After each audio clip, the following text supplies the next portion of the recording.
The Samaritans, an ancient community that's resided in what is now called the West Bank since biblical times.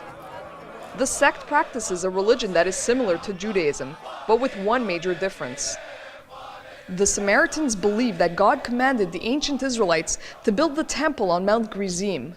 This is the difference between them and the Jews, whose holiest site is the Temple Mount in Jerusalem. The Samaritans trace their ancestry to the ancient Israelite tribes of Ephraim, Manasseh, and Levi. In fact, their high priest claims to be a direct descendant of Moses' brother Aaron. The high priest is selected based on age, around 80, 85 years old. It has nothing to do with elections. Since Aaron, 132 high priests have passed. Like the ancients did before me, I will carry on the protection of the community.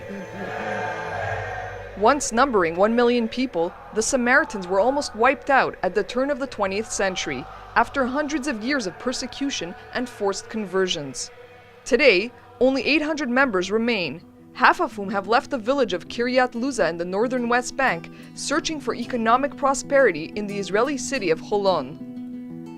This means most Samaritans possess Israeli and Palestinian ID papers.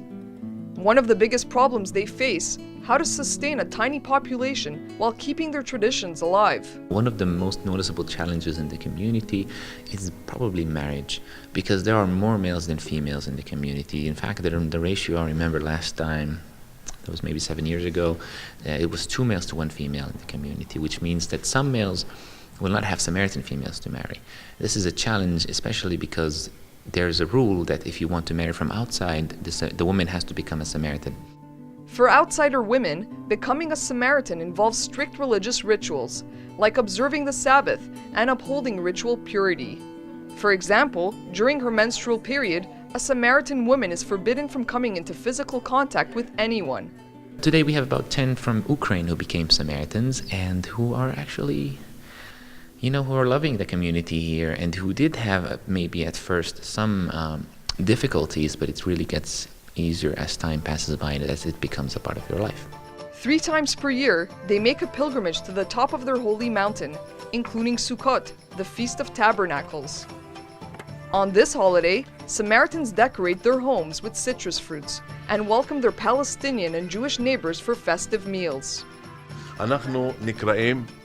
We are a bridge of peace for all the nations. What does this mean?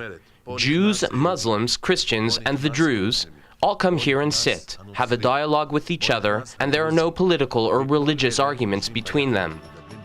We always act as a bridge between communities. From Mount Gerizim, Maya Margit reporting for the Media Line.